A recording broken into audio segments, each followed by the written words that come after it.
ఐడియాకైతే రావాలి మనం. అయితే ముందుగా మనకు ఈ లెర్నింగ్ డిజబిలిటీస్‌ను బ్రాడ్‌గా అయితే ఒక 2 డిజబిలిటీస్ కింద చెప్పొచ్చు.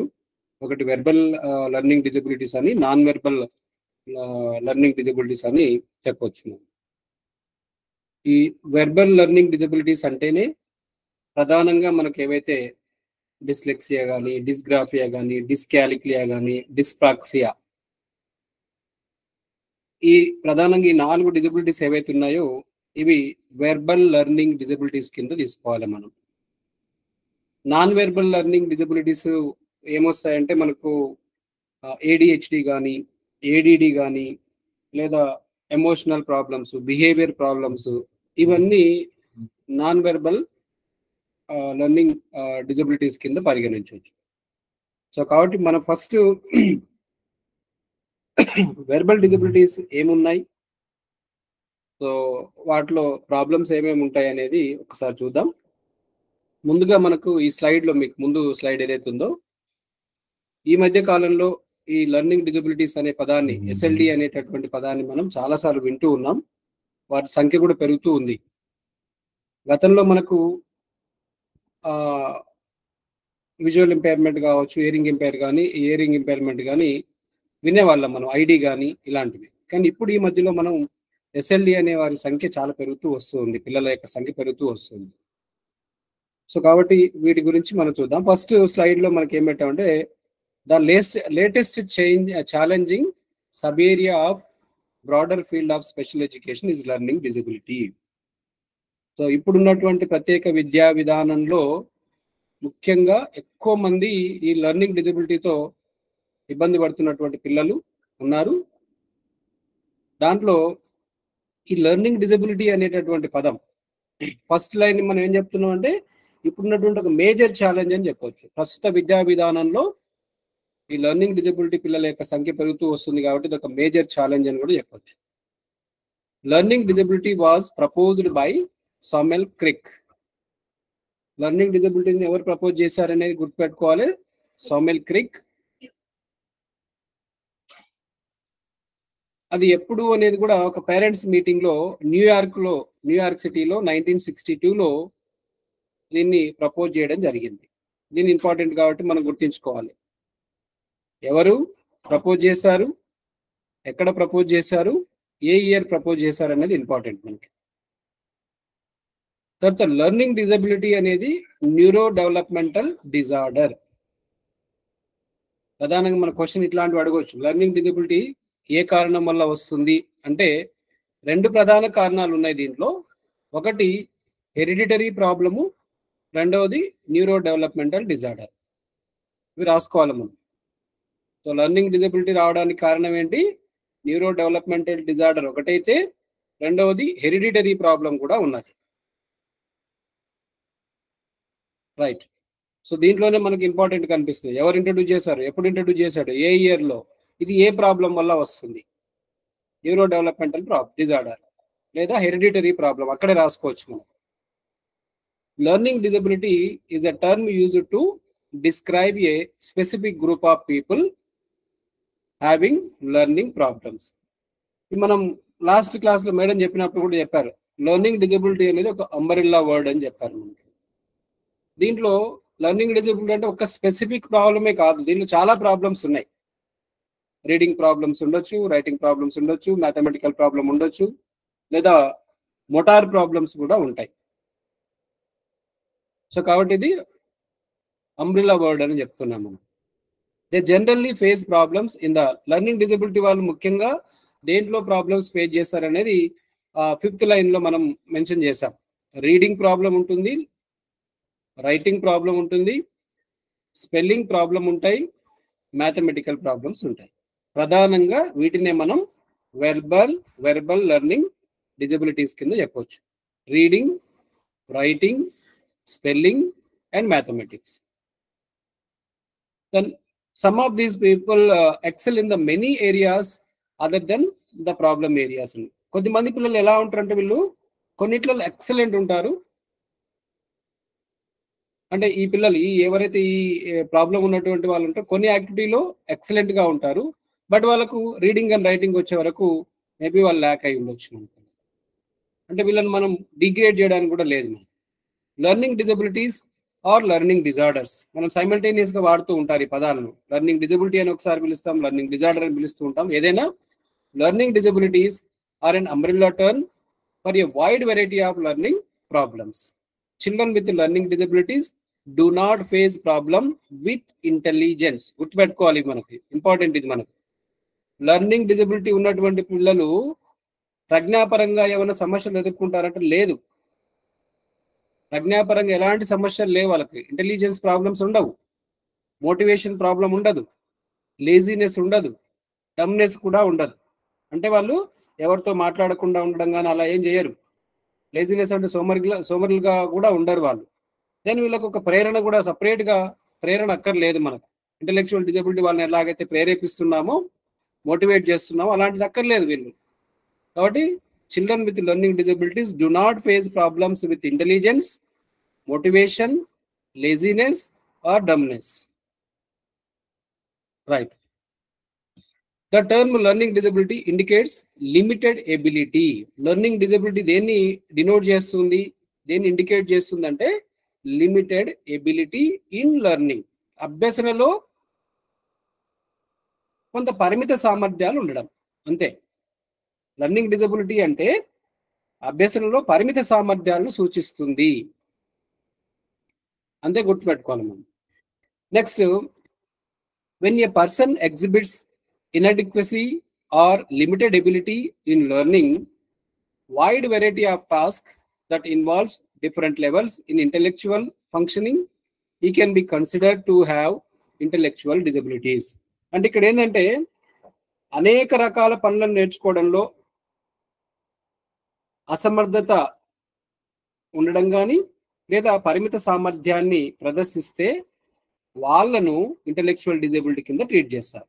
సెకండ్ లైన్ ఏం చెప్తున్నా మళ్ళీ ఒకసారి వినండి. ఇది when a person exhibits inadequacy, when a person exhibit inadequacy or limited ability in learning wide variety of tasks, అనేక రకాలైనటువంటి పనులను నేర్చుకోవడంలో అసమర్థత ఎవరికైతే ఉంటుందో లేదా పరిమిత సామర్థ్యం ఎవరికైతే కలిగి ఉంటుందో వాళ్ళను మాత్రమే మనం ఇంటెలెక్చువల్ డిజబిలిటీ అనాలి. అంతేగాని లెర్నింగ్ డిజబిలిటీని మనం ఏ రకం కూడా తెలివి తక్కువ వారుగా మనం గుర్తించడానికి లేదు. రైట్. నెక్స్ట్ ఏంటంటే, in order to differentiate between two kinds of limitations the term general learning disability is suggested as an equivalent for mental retardation. ఇక్కడ ఏంటంటే రెండు రకాలైనటువంటి పరిమితుల మధ్య తేడాను గుర్తించడానికి, రెండు రకాల పరిమితుల మధ్య తేడాలను గుర్తించడానికి సాధారణ అభ్యసన వైకల్యం అనే పదం మెంటల్ రిటార్డేషన్ గా సూచించబడుతుంది అని గుర్తుపెట్టుకోవాలి. Next, in term specific learning disability, ఏదైతే మన పదాన్ని ఎస్ఎల్డి అంటున్నామో ఆర్ ఎల్డి అంటున్నామో, specific learning disability for disabilities observed only in certain areas of learning. Specific learning disability అక్కడ పేరులో ఉంది, స్పెసిఫిక్ అని ఉంది అక్కడ, అంటే సర్టెన్ ఏరియాస్ అని గుర్తుపెట్టుకోవాలి మనం. స్పెసిఫిక్ అనేది మనం certain areas. The term specific learning disability for disabilities observed only in certain areas of learning. అభ్యసనలో వాళ్ళు కొంత భాగం మాత్రమే ఇబ్బంది పడుతూ ఉంటారు, వాళ్ళు కొంత పోర్షన్ మాత్రమే. ఈవెన్ దట్ ఈస్ ఎగ్జాంపుల్ తీసుకుంటే కేవలం గణిత భావనలు మాత్రమే లేదా రాయడంలో మాత్రమే. అందరికి అన్ని సమస్యలు ఉండవు, ఇక్కడ గుర్తుంచుకోవాల్సింది, మనకు తెలుసు కూడా ఆ విషయం. లెర్నింగ్ డిజబిలిటీ వాళ్ళకు ఈ 4 ప్రధానమైనటువంటి సమస్యలు ఒకే పిల్లవాడికి ఉండవు. ఒకటికి రైటింగ్ ప్రాబ్లం ఉంటుంది, ఒకటి రీడింగ్ ప్రాబ్లం ఉంటుంది, ఒకటి మోటార్ ప్రాబ్లం ఉండొచ్చు. కాబట్టి పోర్షన్ మాత్రమే, ఒక పర్టికులర్ పోర్షన్ మాత్రమే they are suffering with learning disabilities. In the 1920s learning disability was thought to be a nervous condition. 1920లో ఏం పేర్కొన్నారంట అంటే ఈ లెర్నింగ్ డిజబిలిటీకి ముఖ్య కారణమైంది ఏంటి అంటే నర్వస్ కండిషన్ అనేది ముఖ్య కారణం, ఒక నిర్దిష్ట కారణం అనేది పేర్కొనడం జరిగింది. సో లెర్నింగ్ డిజబిలిటీస్ అనేది ఒక నిర్దిష్ట కారణం ఏంటి అంటే నర్వస్ కండిషన్ అనేది ఒక నిర్దిష్ట కారణం అని పేర్కొనడం జరిగింది అంటున్నాం. అంటే నిర్దిష్ట అభ్యసన వైకల్యం అనేది ఒక పదం, అభ్యసనానికి సంబంధించినటువంటి కొన్ని రంగాల్లో మాత్రమే వర్తిస్తుందని గుర్తుపెట్టుకొని 1920లో దీన్ని నాడీ స్థితిగా పేర్కొన్నాడు. దాన్ని ఏమంటున్నాం? నర్వస్ కండిషన్ అంటే నాడీ స్థితి అని, దాన్నే మనం లెర్నింగ్ డిజబిలిటీ అని చెప్పారు. డ్యూరింగ్ 1930 to 40 తీసుకుంటే, ఆ మధ్య కాలంలో తీసుకుంటే, ఈ లెర్నింగ్ డిజబిలిటీ అనే దానికి చెప్పడానికి బ్రెయిన్ ఇంజూర్డ్ అయితే లెర్నింగ్ డిజబిలిటీ అని, ఆర్ బ్రెయిన్ ఇంజూర్డ్ చైల్డ్ అని, బ్రెయిన్ క్రిపుల్డ్ అని ఇట్లా పిలిచేవాళ్ళు దాన్ని. బ్రెయిన్ క్రిపుల్డ్ కానీ, బ్రెయిన్ ఇంజూర్డ్ చైల్డ్ కానీ, బ్రెయిన్ ఇంజూర్డ్ అని డ్యూరింగ్ 1930s 40 మధ్యలో లెర్నింగ్ డిజబిలిటీ కారణాలు ప్రధానంగా ఇవి కూడా ఉండొచ్చు మనకి, ఎందుకంటే బ్రెయిన్ డ్యామేజ్ వల్లనే లెర్నింగ్ డిజబిలిటీ వచ్చే అవకాశం కూడా ఉన్నది కాబట్టి. దెన్ ఇక్కడ అబ్రివేషన్ కూడా గుర్తుంచుకోవాలి. సిఎల్డి అనేది council of learning disabilities. Council of learning disabilities. Next ACALD, ఇంకొక అబ్రివేషన్ కూడా లెర్నింగ్ డిజబిలిటీ రిలేటెడ్ ఇది మనం. ACALD, association for children and adults with learning disabilities. Association for children and adult with learning disabilities. ఈ abbreviations కూడా important.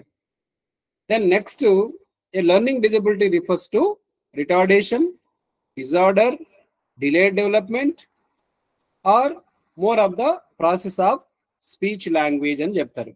So learning డిజబిలిటీని retardation అనేసి, లేదా disorder అనేసి, delay development అనేసి, and process of speech language, reading, spelling, arithmetic problems, ఇవన్నీ మనకి 4 ప్రధానమైన తెలుసు. అవి కాకుండా మనం ఎట్లా పిలిచేవాళ్ళంటే, రిటార్డేషన్ కూడా learning disability, learning retardation, learning disorder and delay development అని కూడా అంటున్నాం. అది కరెక్ట్ అయితే కాదు, రిటార్డేషన్ అనేది పిలవకూడదు కూడా మనం. దెన్ లెర్నింగ్ డిజబిలిటీస్ ని as per the DSM, as per the DSM 3R గుర్తుపెట్టుకోవాల్సింది. డిఎస్ఎం అంటే ఏంటి అంటే diagnostic and statistical manual. Diagnostic and statistical manual, DSM 3 అనేది అటువంటి 1, 2, 3 ఇలా ఉన్నాయి మనకు. అది మాన్యువల్స్ ఒక సీక్వెన్షియల్ ఆర్డర్ లో ఉన్నాయి. దీంట్లో పేర్కొన్నది ఏంటి అంటే, సో లెర్నింగ్ డిజబిలిటీని it has classified the learning disabled under the developmental disorders, few terms related with LD అన్నాడు. సో ఏమని పిలిచారు, ఏమని చెప్పారంటే వీళ్ళు డిఎస్ఎం 3R ప్రకారము classified as learning disabled under developmental disorder. Learning disabled ఏమని పిలిచారు, డెవలప్మెంటల్ డిజార్డర్స్ గా పేర్కొన్నారు. సో దానికి రిలేటెడ్ గా కొన్ని పదాలు మనకి ఇక్కడ ఒక 5-6 అబ్రివేషన్స్ ఇంపార్టెంట్. వీటన్నిటిని కూడా మనం గమనించాలి. మనం ఒకటి ఏంటంటే few terms related to LD. మనకి ఎల్డికి సంబంధించినటువంటి కొన్ని టర్మ్స్ ఏవైతే ఉన్నాయో, ముఖ్యమైనటువంటి టర్మ్స్ ఏవైతే ఉన్నాయో ఈ స్లైడ్ లో ఉన్నాయి, గమనించాలి అందరు కూడా. DSM-R వాళ్ళు they classified learning disabled under developmental disorder. So ఈ లెర్నింగ్ డిజేబుల్డ్ సంబంధించినటువంటి కొన్ని ఇంపార్టెంట్ టర్మ్స్ ఏవైతే ఉన్నాయో ఈ స్లైడ్ లో ఉన్నాయి మనకు.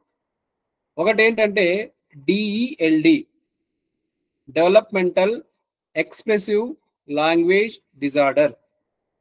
Developmental expressive language disorder. It is expressive dysphasia అంటున్నాం మనం. ఏంటిది ఇది? ఎక్స్ప్రెసివ్ డిస్పాసియా అంటున్నాం మనం. అంటే వీళ్ళ సమస్య ఏముంటుంది, దీనిలో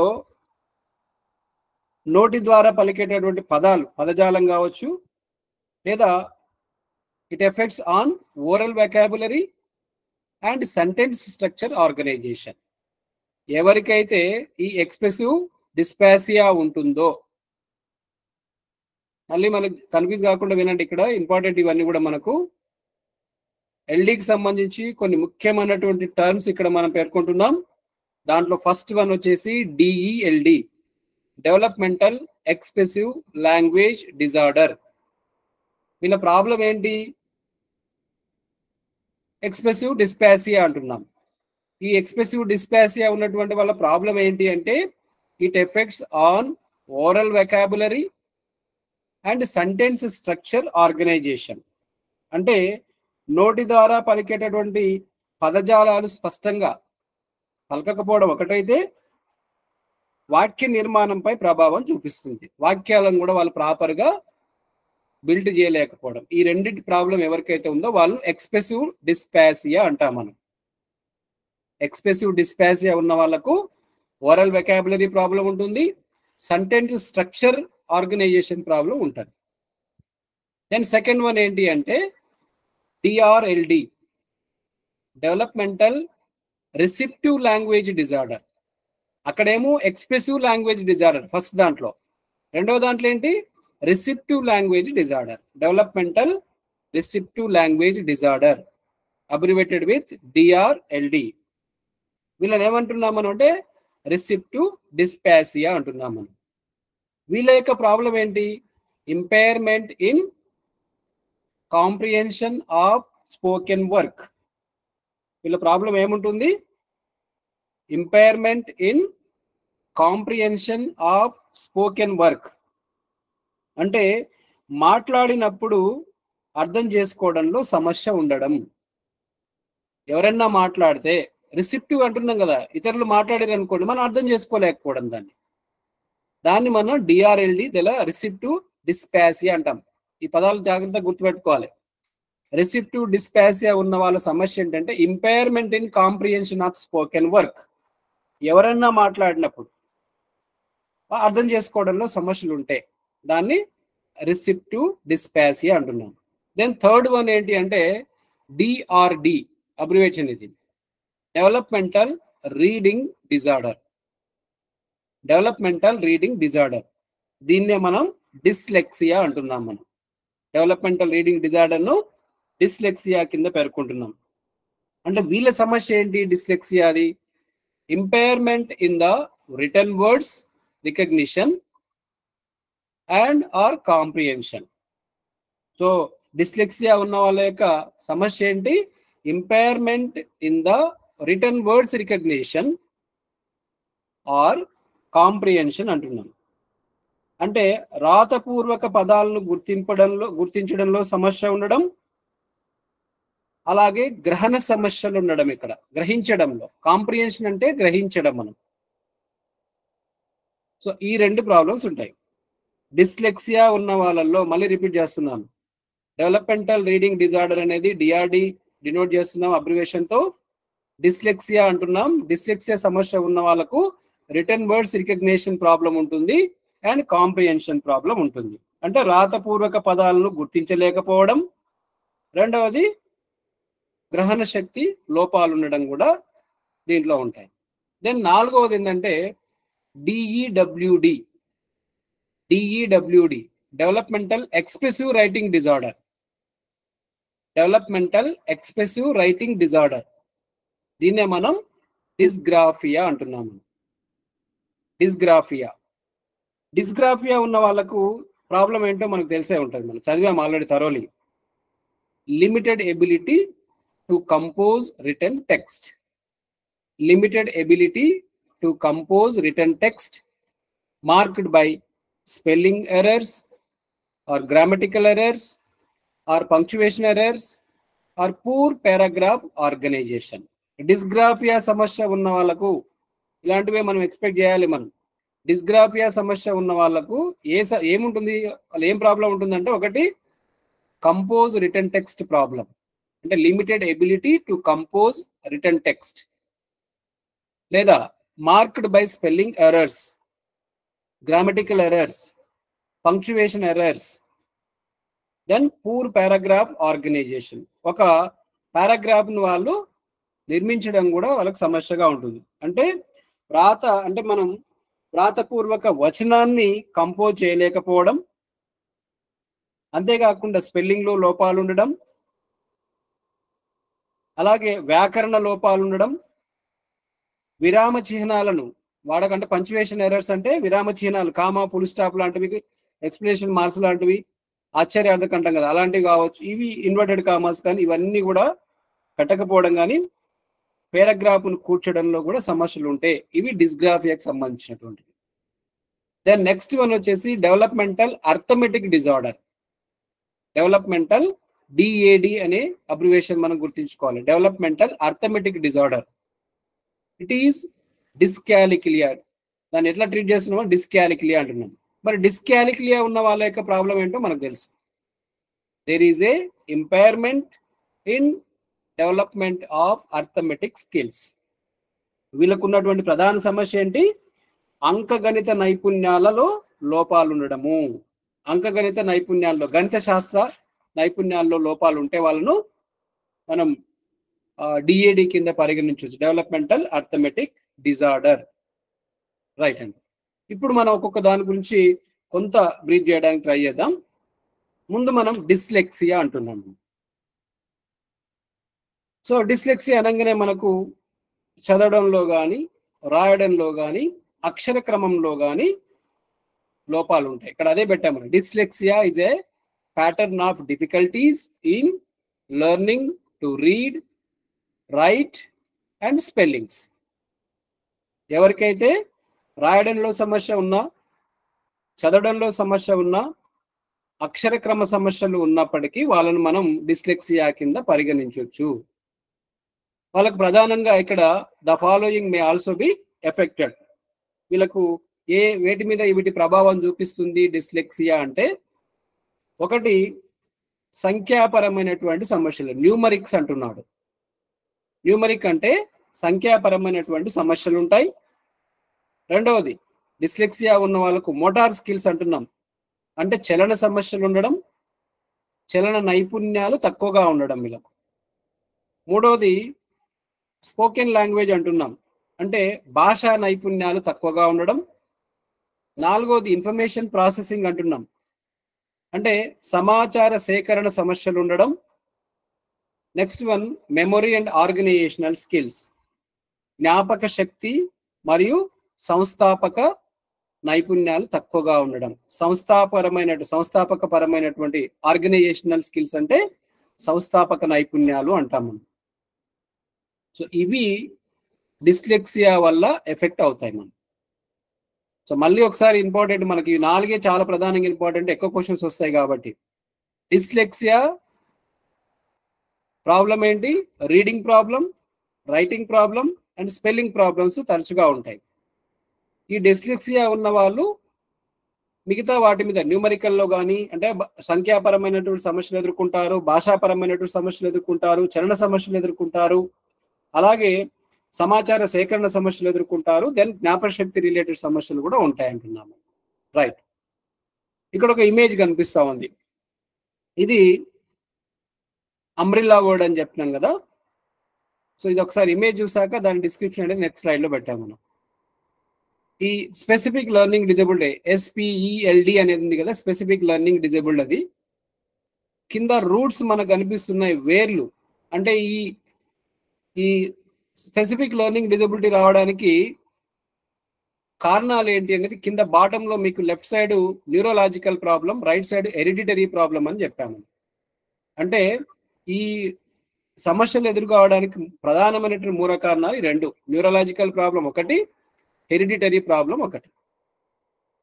మరి ఈ బ్రాంచెస్ లాగా కనిపిస్తున్నాయి కదా, ఇవన్నీ స్పెసిఫిక్ లెర్నింగ్ డిజబిలిటీ వాళ్ళకు ఉన్నటువంటి సమస్యలు. ఏవైతే మనకి ఇక్కడ మెమొరీ సమస్య ఉంటుంది, ఆర్ విజువల్ ప్రాసెసింగ్ సమస్యలు ఉన్నాయి, దెన్ ఫోనోలాజికల్ డెఫిసిట్స్ ఉన్నాయి, ఆడిటరీ డెఫిసిట్స్ ఉంటాయి, కాంప్రిహెన్షన్ ప్రాబ్లమ్స్ ఉన్నాయి, అంటే గ్రహణం శక్తి అన్నాం కదా, న్యూమరసీ ప్రాబ్లమ్స్ ఉన్నాయి, అండ్ ప్రాబ్లమ్ సాల్వింగ్ లో వెనకబడి ఉండడం కావచ్చు, స్పీచ్ అండ్ లాంగ్వేజ్ లో. ఇలా అన్ని కూడా ఈ బ్రాంచెస్ లాగా ఉన్నటువంటివన్నీ ఈ కొమ్మల్లాగా కనిపిస్తా ఉన్నాయి కదా, ఇవన్నీ SLD వాళ్ళ యొక్క ప్రాబ్లమ్స్. రైట్, దీని గురించి మన నెక్స్ట్ స్లైడ్ లో మనం డిస్క్రిప్షన్ ఇచ్చాము మనం. రైట్, దీంట్లో ట్రంక్ అనేటటువంటిది SPELD అని రాసాం అక్కడ. మన స్పెసిఫిక్ లెర్నింగ్ డిజబిలిటీ అంటే ఆ చెట్టుకు ఒక మాన్ లాగా ఉంది కదా, కాండం లాగా ఉంది కదా, ఆ కాండాన్ని మనం ఏమంటున్నాం అంటే ట్రంక్ ఈజ్ స్పెల్డ్. ఏముంది అక్కడ? SPELD ఉంది, అంటే స్పెసిఫిక్ లెర్నింగ్ డిజబిలిటీ అని రాసాం మనం. బ్రాంచెస్ ఏవైతే ఉన్నాయో, కొమ్మల్లాగా ఏవైతే ఉన్నాయో, branches are the various areas of the difficulty. So learning disability ఉన్న వాళ్ళకు ఎక్కడెక్కడ వాళ్ళకి డిఫికల్టీస్ ఉన్నాయని బ్రాంచెస్ రూపంలో అక్కడ ఎగ్జిబిట్ చేస్తాము. Then roots are the represent the neurological functions and fertility అంటున్నాం. దీనికి రూట్స్ ఏంటి మనకంటే న్యూరోలాజికల్ ప్రాబ్లం. దీనికి కారణాలు రూట్ రావడానికి గల సమస్యలు ఏంటంటే ఇవి. దెన్ దీనికి సాయిల్ అని పెట్టాం. అక్కడ లెఫ్ట్ సైడ్ లో మనకు సెల్ఫ్ కాన్ఫిడెన్స్ అనేది, సెల్ఫ్ ఎస్టీమ్ అనేటటువంటి పదాలు వాడాము ఇక్కడ మనం. అవి ఏంటి అంటే ఇది స్వీయ గౌరవం కానీ స్వీయ భావన అనేటటువంటిది సాయిల్ అంటున్నాం. అంటే దానికి ఆ చెట్టు అంటే వికసించాలి అంటే డెఫినెట్ గా మన యొక్క ప్రాబ్లమ్స్ నుంచి ఓవర్కమ్ కావాలంటే మనం ఏముండాలి, మనకు సెల్ఫ్ ఎస్టీమ్ ఉండాలి, సెల్ఫ్ కాన్సెప్ట్ ఉండాలి. దీనివల్ల మనం ఈ ప్రాబ్లమ్ను మనం ఓవర్కమ్ చేయొచ్చాము. ఇక్కడ ఒకటి ఏంటంటే some branches of the tree may be highly developed and other quite particular. అంటే కొన్నిటికి వస్తే మన ఇక్కడ కొన్ని ఏమో బాగా డెవలప్ అయినాయి మనకు, అంటే చెట్టు యొక్క కొన్ని భాగాలు బాగా అభివృద్ధి చెందాయి, మరికొన్ని ఏమో చాలా పేలంగా ఉన్నాయి, అంటే వీక్ గా ఉన్నాయి మనకి ఇక్కడ. అంటే ఒక విద్యార్థి కూడా కొన్ని విషయాల్లో ఏమో పర్ఫెక్షన్ ఉంటుంది, ఇంకొన్ని విషయాలకు వస్తే వెనకబడి ఉంటారు. దాన్ని చెప్పడం జరిగింది. తర్వాత these weaker branches represent the difficulties. ఏవైతే మనం వీకర్ బ్రాంచెస్ ఉన్నాయో అవే వాళ్ళకు ఉన్నటువంటి డిఫికల్టీ. ఇట్లా మనం ఒక ట్రీ చార్ట్ ద్వారా కొంత డిస్క్రిప్షన్ ఇది. దాని నెక్స్ట్ వచ్చేసి డిస్లెక్సియా యొక్క లక్షణాలు ఏంటి, క్యారెక్టరిస్టిక్స్ ఆఫ్ డిస్లెక్సియా అంటున్నాము. సో దీంట్లో ఒక లక్షణం ఏంటంటే ఓరల్ లాంగ్వేజ్, రెండవది రిటర్న్ లాంగ్వేజ్, మూడవది రీడింగ్, నాలుగవది లెర్నింగ్ మ్యాథమెటిక్స్. ఈ 4 పాయింట్స్ మనం గుర్తుంచుకోవాలి. క్యారెక్టరిస్టిక్స్ ఆఫ్ డిస్లెక్సియా అంటే ఈ 4 పాయింట్స్ గుర్తుంచుకోవాలి మనం.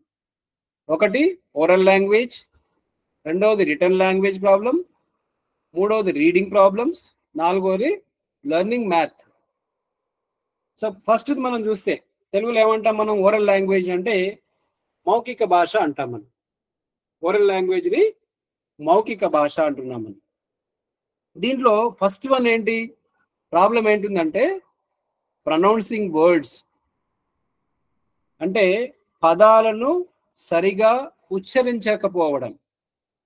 ఒక పిల్లవాడు పదాలను సరిగ్గా ఉచ్చరించలేకపోతే అది డిస్లెక్సియా అవుతుంది. It's comes under oral language. అది one of the characteristics. So అది అంటే పదాలను ఉచ్చరించడంలో సమస్య ఉన్నా, రెండవది అక్వైరింగ్ వొకాబులరీ అంటున్నాం మనం, అంటే పదాలను గ్రహించలేకపోయినా, మూడవది ఫాలోయింగ్ ఓరల్ డైరెక్షన్స్ అంటున్నాం, అంటే మౌఖిక సూచనలు ఏవైతే ఉన్నాయో ఓరల్గా ఏదైనా మనం సూచనలు ఇస్తే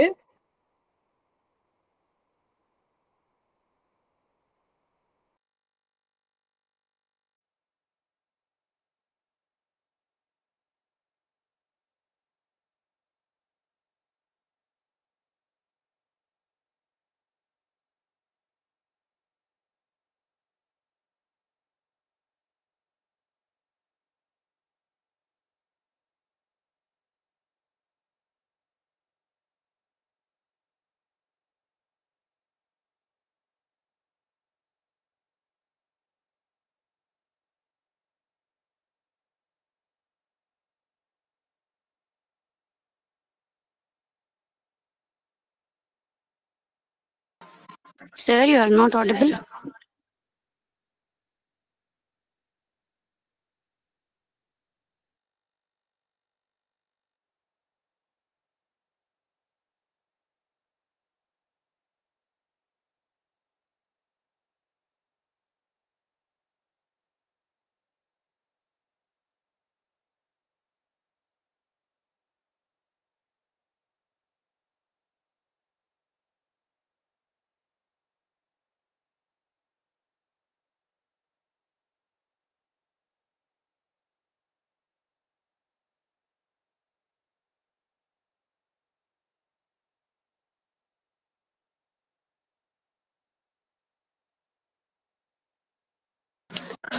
Sorry for the inconvenience. I think Sir is having a power cut, so he'll join within few seconds or few minutes.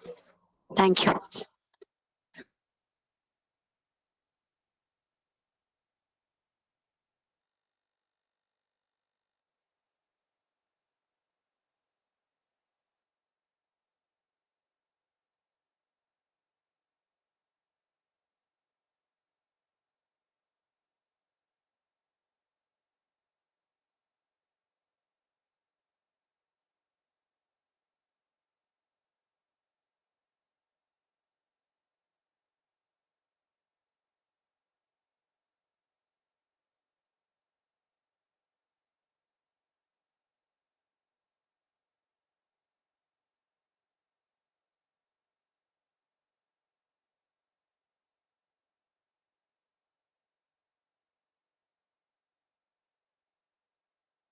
కదా.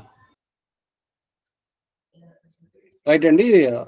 డ్యూ టు పవర్ కట్ అయింది, దాంతో మళ్ళీ నేను హాట్స్పాట్తో జాయిన్ అయ్యాను. ఓకే, వినిపిస్తుందండి వాయిస్?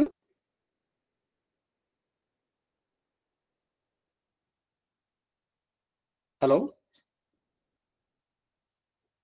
ఎవరైనా ఒక్క రెస్పాండ్. క్లారిటీ ఉందా లేదా? మధ్యలో ఏదైనా డిస్టర్బెన్స్ వస్తే ఒకసారి చెప్పండి నాకు. పవర్ లేదు దానికోసం. అయితే మీ వాయిస్ క్లారిటీగానే ఉంది సార్. ఏదైనా డిస్టర్బెన్స్ వస్తే ఒకసారి నాకు చెప్పండి. ఓకే. ఎందుకంటే నెట్వర్క్, మొబైల్ నెట్వర్క్ నుంచి జాయిన్ అయినాను. ఓకే, రైట్ అండి, థ్యాంక్ యూ.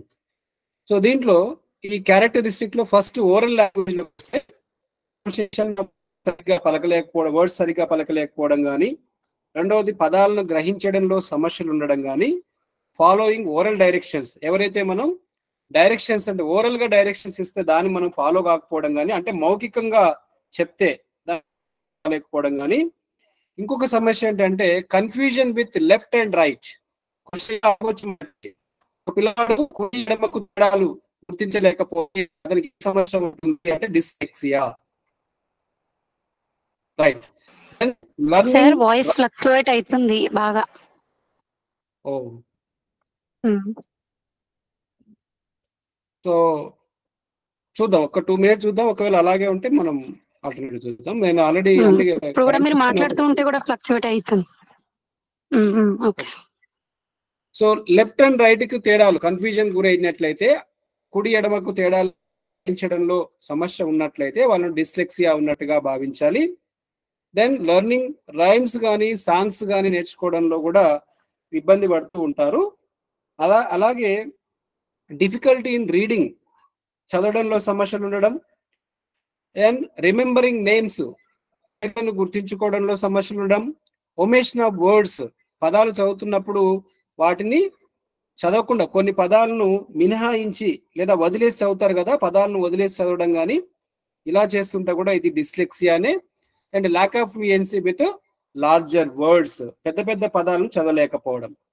ఇవి oral language related dyslexia problem. Important, దీంట్లో నుంచి మనకు సింపుల్ ఇలాంటివి అడిగే అవకాశం ఉంటుంది. రైట్ కు లెఫ్ట్ కు తేడా తెలియకపోతే ఏంటి, లేదా పదాలను వదిలి చదువుతున్నట్లయితే, ఇక్కడ పదాలను వదిలి చదువుతున్నట్లయితే ఒమేషన్ ఆఫ్ వర్డ్స్ అన్నాం, ఇది ఏ సమస్య కింద పరిగణించాలి అని సో అడగొచ్చు మనకి. సో ఇవి ఓరల్ లాంగ్వేజెస్ అంటున్నాం మనం. రెండో నెక్స్ట్ పాయింట్ ఏంటి, నెక్స్ట్ క్యారెక్టరిస్టిక్స్ ఆఫ్ డిస్లెక్సియా అంటే రిటన్ లాంగ్వేజ్. సో అంటే రాతపూర్వకమైనటువంటి సమస్యలు. దీంట్లో దాన్ని ఏమంటాం అంటే లిఖిత భాష అంటున్నాం. రిటన్ లాంగ్వేజ్ అంటే లిఖిత పరమైనటువంటి సమస్యలు. దాంట్లో ఏంటి అంటే పూర్ హ్యాండ్ రైటింగ్. ఒక పిల్లవాడు హ్యాండ్ రైటింగ్ సరిగ్గా లేకపోతే అది dyslexia problem. Poor hand writing ఉండడము, అలాగే రాసేటప్పుడు గజిబిజిగా రాయడం, మసి పేపర్స్ అంటున్నాం మనం, గజిబిజిగా రాయడం కానీ, లేదా స్పెల్లింగ్లో లోపాలు ఉండడం కానీ, రాసేటప్పుడు స్పెల్లింగ్ సరిగ్గా రాయకపోవడం కానీ, డిఫికల్టీ ఇన్ కాపింగ్, లేదా మ్యాటర్ను మనం బ్లాక్ బోర్డు మీద ఉన్న దాన్ని నోట్బుక్లో రాసుకోవడానికి సమస్యలు ఎదురవుతున్నట్లయితే కూడా, అంటే సరిగ్గా రాసుకోలేకపోతే అది కూడా ఒక డిస్లెక్సియా ప్రాబ్లం అవుతుంది. Troubling putting idea on paper, అతనికి వచ్చినటువంటి ఆలోచనలు పేపర్ మీద పెట్టడానికి సమస్యలు ఎదుర్కొంటాడు. ఓరల్గా చెప్పమంటే చెప్తాడు, కానీ అది పేపర్ మీద రాయడంలో మాత్రం సమస్యలు ఉంటాయి. వచ్చినటువంటి ఐడియాస్ని పేపర్ మీద పెట్టలేకపోవడం. And difficulty in proof reading, ఏదైనా ప్రూఫ్ రీడింగ్ చేయమంటే దాన్ని కరెక్షన్స్ చేయమంటే అది కూడా చేయలేకపోవడం. ఇవి రిటన్ లాంగ్వేజ్ ప్రాబ్లమ్స్ అంటున్నాం మనం. సో ఇట్లాంటి నుంచే మనము ఇంపార్టెంట్ కాబట్టి చూడాలి మనం. Then third characteristic is reading. డిస్లెక్సియాలో third characteristic is reading. So దీంట్లో పఠన సమస్యలు, రీడింగ్ అనగానే మనకు గుర్తొచ్చేది పఠన సమస్యలు అంటున్నాం మనం. సో దీంట్లో ఏముంటాయి అంటే difficulty in decoding or recognising words, అంటే పదాలను గుర్తించడంలో కానీ, లేదా వాటిని కోడింగ్ చేస్తాం కదా, కలపడంలో ఉంటాయి మనకు, డీకోడ్ చేస్తుంటాం ఒకదానికి ఒకటి కలపడంలో మనం. సో అక్కడ కూడా ఈ సమస్యలు ఉంటుంది. కాబట్టి difficulty in decoding and recognising words, అలాగే losing their places while reading or reading in a copy manner అంటున్నాం మనం. అంటే చదివేటప్పుడు లైన్స్ వదిలివేయడం కానీ లేక వదిలివేసే సమస్యలు ఉండడం కానీ లేక అస్థిరంగా రాయడం, అస్థిరంగా ఉండడం కానీ దీన్ని మనం పఠన సమస్యలు అంటున్నాం. Then learning maths. Learning math లో ఏముంటుంది అంటే డిస్లెక్సియాలో గణితపరమైనటువంటి సమస్యలు ఏమి ఎదుర్కొంటారంటే ట్రబులింగ్ రిమెంబరింగ్ ఫ్యాక్ట్స్, వాస్తవాలను గుర్తించడంలో ఇబ్బందులు. రెండవది reverse numbers, numbers mirror image లో రాయడం కానీ. దెన్ డిఫికల్టీ కౌంటింగ్ కరెక్ట్లీ, ఏదైనా సరిగ్గా లెక్కబెట్ట మనం గుర్తించుకోవాలి. ఫస్ట్ 2 నుంచి మనకి ఇంపార్టెంట్ చాలా. సో ఇవి characteristics of dyslexia. Next types of dyslexia. Types of dyslexia అంటున్నాం. డిస్లెక్సియాలో ప్రధానంగా ఒక టైప్స్ గురించి మనం చూడాలి. ఒకటి ఇక్కడ ఏమంటే as per the Carlson, CARLSON, Carlson 1998లో ఈ సజెస్టెడ్ 2 మేజర్ టైప్స్. డిస్లెక్సియాలో 2 మేజర్ టైప్స్ ఉన్నట్టుగా ఇతను సజెస్ట్ చేశాడు. సో ఏంటి ఆ మేజర్ టైప్స్ అంటే, ఒకటి డెవలప్మెంటల్ SLD, రెండవది acquired SLD, developmental specific learning disability, రెండవది అక్వైర్డ్ స్పెసిఫిక్ లెర్నింగ్ డిజబిలిటీస్. మరి developmental specific learning disability are caused by biological anomalies. ఎందువల్ల వస్తుంది? ఇది బయోలాజికల్ అనమలీస్ వల్ల వస్తుంది అంటున్నాడు. అంటే జీవ సంబంధ క్రమరాహిత్యం వల్ల వస్తుంది, బయోలాజికల్ ప్రాబ్లం వల్ల వచ్చేటటువంటివి. That means usually by genetic problems. ఇవి జెనెటిక్ ప్రాబ్లం వల్ల వచ్చేటటువంటి జన్యుపరమైనటువంటి సమస్యల వల్ల రావడం. Genetic and the brain at various levels from perinatal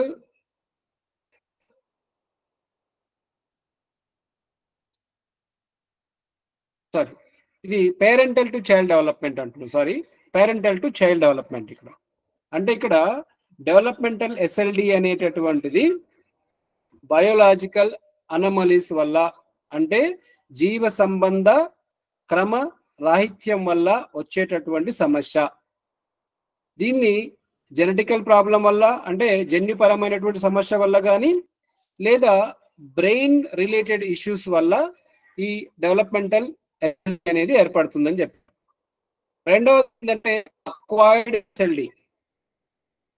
acquired SLD ఎలా వస్తుంది? ఫస్ట్ ఏమో జన్యుపరమైనటువంటిది, రెండవదేమో అక్వైర్డ్ అంటున్నాం మనం. దాంట్లోనే ఉన్నది మనకు. అక్వైర్డ్ అంటే ఏంటి? మనం దాన్ని కొని తెచ్చుకోవడం అనుకోవచ్చు ఒక రకంగా, మన తప్పిదం వల్ల వచ్చేటటువంటి ఉండొచ్చు దీంట్లో మనకు. ముఖ్యంగా అక్వైర్డ్ SLD అంటే పుట్టిన తర్వాత, are caused by the brain trauma that may be occur perinatally or later stage, which leads to similar behavioral characteristics of developmental SLD. So ఈ వీటి యొక్క క్యారెక్టరిస్టిక్స్ ఎట్లా ఉంటాయంటే, డెవలప్మెంటల్ SLDలో ఏవైతే క్యారెక్టరిస్టిక్స్ ఉన్నాయో అవే క్యారెక్టరిస్టిక్స్ దీంట్లో కూడా ఉంటాయి. కానీ ఇది రావడానికి కారణం ఏంటి? బ్రెయిన్ ట్యూమా వల్ల వస్తుంది అంటుండు.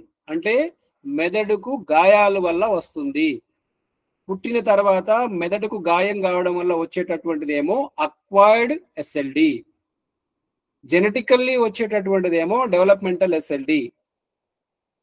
Then next dyslexia sub groups ఉన్నాయి. డిస్లెక్సియాలో సబ్ గ్రూప్స్ ఏంటి అంటే, ఇక్కడ ఒక 3-4 సబ్ గ్రూప్స్ మనం జాగ్రత్తగా గుర్తుపెట్టుకోవాలి. ఒకటి సర్ఫేస్ అని చెప్పారు, రెండవది ఫోనోలాజికల్, మూడోది స్పెల్లింగ్, నాలుగోది డైరెక్ట్. ఈ నాలుగిటిని మనం గుర్తుంచుకోవాలి. డిస్లెక్సియా సబ్ గ్రూప్స్ ఇవి. డిస్లెక్సియాలో ఉన్నటువంటి సబ్ గ్రూప్ లో ఒకటి సర్ఫేస్ అంటున్నాం మనం.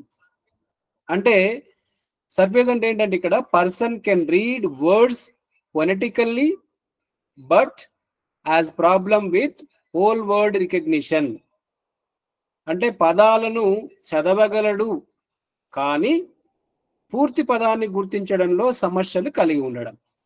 పదాలను చదువుతాడు కానీ కంప్లీట్ వర్డ్ నది గుర్తించడంలో సమస్యలు ఉండడం. దాన్నే మనం సర్ఫేస్ అంటున్నామంట.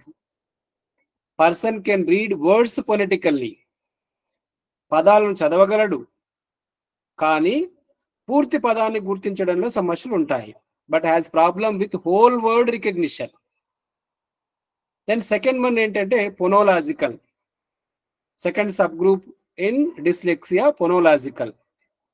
ఫోనోలాజికల్లో ఏంటి అంటే person can read familiar words by using whole word method but has difficulty sounding out words that are new. అంటే ఏంటి ఇక్కడ అంటే దాన్ని తెలిసిన పదాలను చదవగలడు అతను, తెలిసినటువంటి పదాలను మాత్రం చదవగలడు, కొత్త పదాలను పలకలేకపోవడం. దాన్ని phonological group and sub group అంటున్నాం. సెకండ్ గ్రూప్ ఏంటి ఫోనోలాజికల్ అంటున్నాం. మూడోది ఏంటి అంటే spelling. Person can read individual letters that leads to reading words if given enough time but has problems recognizing the word as a whole. అంటే individual letters ను చదవగలరు కానీ తగినంత సమయం ఇచ్చినప్పటికి కూడా పదాలను మాత్రం వాళ్ళు చదవలేరు. ఇండివిజువల్ వర్డ్స్ మాత్రం చదువుతారు. The person can read individual letters, individual letters, అది వర్డ్స్ కాదు, individual letters that leads to reading words if given enough time but has problem recognizing the word as a whole. కాబట్టి individual గా letters చదవగలడు కానీ తగినంత పదాలను చదవలేకపోయే సమస్య ఉంటే దాన్ని స్పెల్లింగ్ అంటున్నాం. ఇది third subgroup in dyslexia. Then last one వచ్చేసి direct. Person can read loud without comprehension. That is similar to speech comprehension. అంటే ఏంటి, అర్థం చేసుకోకుండా చదవగలడు, అంతే, అర్థం చేసుకోకుండా బిగ్గరగా చదవగలడు. ఇది ఒక ప్రసంగం మాదిరిగా ఉంటుంది అంటుండే. It is similar to speech comprehension. ఇది ఒక ప్రసంగం మాదిరిగా ఉంటుంది. అవగాహన లేకుండా, అవగాహన చేసుకోకుండా లౌడ్ రీడింగ్ ఏదైతే చేస్తామో దాన్ని డైరెక్ట్ అంటున్నాం మనం. ఇట్లా ఈ 4 సబ్ గ్రూప్స్ ని మనం గుర్తుంచుకోవాలి. దెన్ నెక్స్ట్ స్లైడ్ ఏముందంటే ఈ బార్డర్స్ అనే అతను డెవలప్డ్ ఏ డయాగ్నోసిస్ స్క్రీనింగ్ టూల్. ఈ సార్ డిస్లెక్సియాను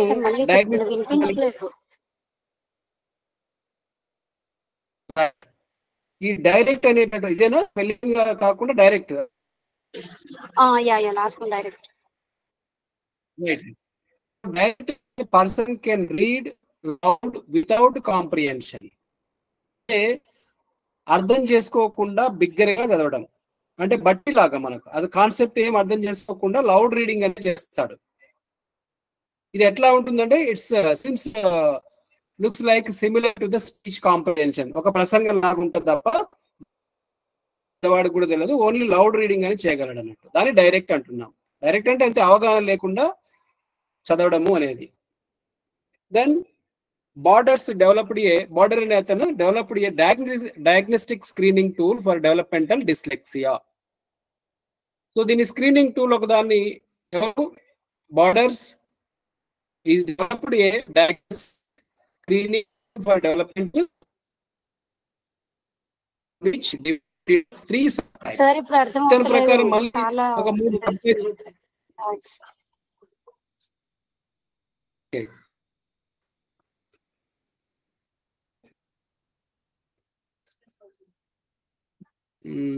ఏం చేద్దాం మరి? It's okay. We'll stop ఒకసారి here for 5 to 10 minutes. వారు కాల్ Hour చేస్తారు. వచ్చినాక మళ్ళీ కాల్ చేయండి. చెప్పండి. ఒక్కసారి నేను వాళ్ళకి కాల్ చేస్తాను. Okay. చూడు బయట వచ్చిన కరెంట్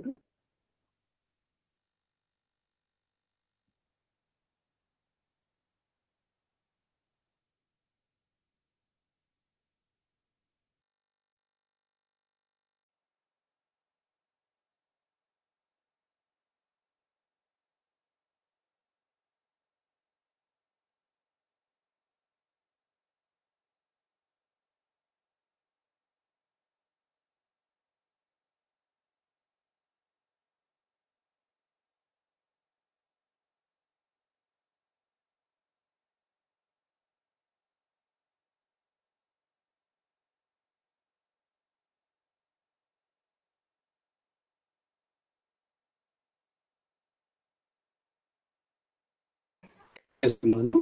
జస్ట్ పవర్ అయితే రాలేదు, బట్ ట్రై చేద్దాం వేరే మొబైల్ నుంచి.